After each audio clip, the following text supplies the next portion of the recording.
बैलपुर गांव का भूत। सुनने में तो एक डरावनी कहानी लगती है ना, पर यह सिर्फ उतनी ही नहीं है। इसके पीछे एक एक बहुत ही दर्दनाक सामाजिक सच्चाई छुपी है, और आज हम उसी की परतें खोलेंगे। कहानी की शुरुआत ही एक ऐसे सवाल से होती है जो रोंगटे खड़े कर दे। क्या कभी ऐसा सुना है कि कोई माँ मरने के बाद भी अपने बच्चे को ढूंढती रहे? इसी सवाल से हम पहुंचते हैं बेलपुर गांव और मिलते हैं वहां की एक एक रहस्यमयी रूह से। तो सबसे पहले बात करते हैं अंजलि की। ये कहानी उसी की है।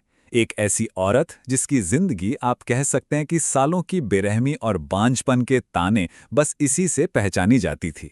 कितने साल, एक दो नहीं, पूरे 8 साल। 8 साल तक अंजलि ने एक ऐसी शादी को झेला जिसमें वो बहू तो कभी थी ही नहीं, बस एक गुलाम बनकर रह गई थी। और ये तकलीफ कोई कभी कभी की बात नहीं थी, ये तो रोज का सिलसिला था। कभी दहेज को लेकर ताने, तो कभी बांझपन का सारा इल्जाम उस पर, सास ससुर का वो मानसिक दबाव, और ऊपर से पति की मार। इन सब ने उसे गांव और समाज में एकदम अकेला कर दिया था। और घर में उससे क्या कहकर बुलाया जाता था? ये बांझ है, ये हमारा वंश मिटाने आई है।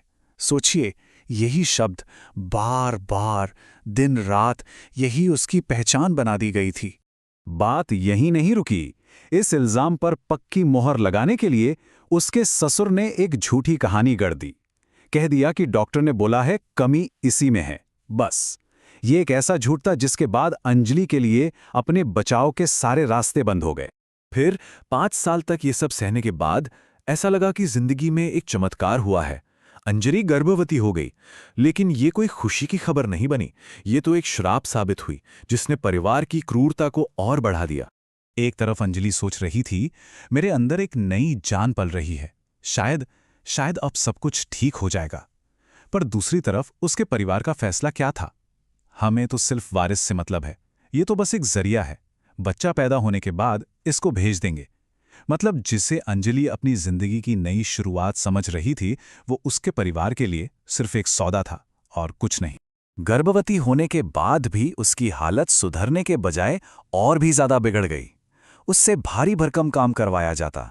खाने के नाम पर कभी बासी रोटी मिल जाती, तो कभी सिर्फ पानी। नतीजा, वो कुपोषण और कमजोरी से बिल्कुल सूखती जा रही थी, जबकि उसके अंदर बच्चा पल रहा था। यहां तक कि एक डॉक्टर ने साफ साफ चेतावनी भी दे दी थी कि अगर ठीक से नहीं खाया तो मां और बच्चे दोनों की जान खतरे में पड़ जाएगी।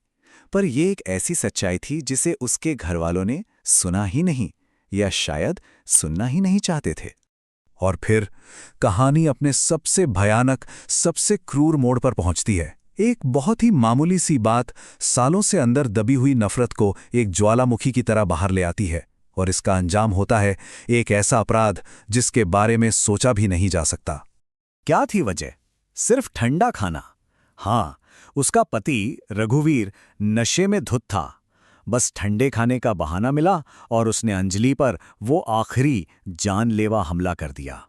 जब उसका पति उसे बेरहमी से पीट रहा था और उसके सास ससुर खामोश तमाशा देख रहे थे, तब अंजलि के आखिरी शब्द क्या थे?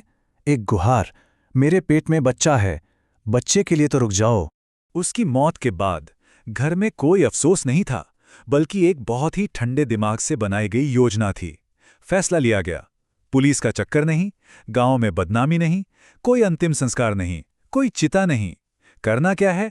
बस उसकी लाश को घसीटकर पीछे खेत में ले जाओ और एक छोटी सी कब्र खोदकर दफना दो। और उसके बाद घर आकर हाथ धो, खाना खाओ और ऐसे सो जाओ जैसे कुछ हुआ ही नहीं। 3 रातें बिल्कुल खामोशी में गुजरीं, लेकिन उसके बाद अंजलि वापस लौटी, पर इस बार एक औरत के रूप में नहीं। अब शुरू हुआ एक आत्मा का इंतकाम। और ये बदला भी देखिए कैसे धीरे धीरे एक एक करके सामने आता है। तीसरी रात को घर में अचानक एक बच्चे के रोने की आवाज गूंजने लगती है। चौथी रात गांव वाले बताते हैं कि उन्होंने पीपल के पेड़ के नीचे एक औरत को रोते हुए देखा है। 5वीं रात घर के अंदर से दर्द में चीखने की भयानक आवाजें आती हैं। और फिर ससुर को आंगन में अंजलि का साया नजर आता है, जो एक बच्चे को झुला रही है।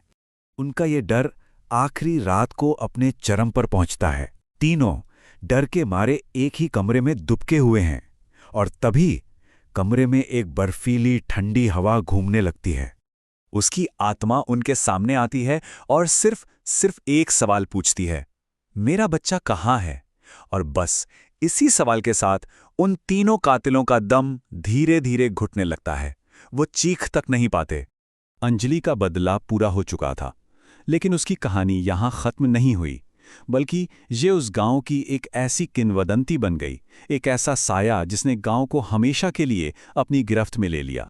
मामला शांत करने के लिए गांव के एक तांत्रिक को बुलाया गया।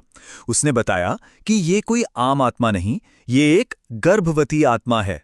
मतलब एक ऐसी गर्भवती महिला की रूह जिसका अपनी कोख से जुड़ाव इतना मजबूत होता है कि वो मरने के बाद भी इसी दुनिया में रह जाती है, और वो बस उसी चीज को खोजती है जो उससे छीन ली गई थी। तो उसकी आत्मा को शांति देने की एक आखिरी कोशिश की गई। अंजलि की लाश को कब्र से बाहर निकाला गया और फिर मां और उसके अजन्मे बच्चे दोनों का पूरे विधि विधान से अंतिम संस्कार किया गया।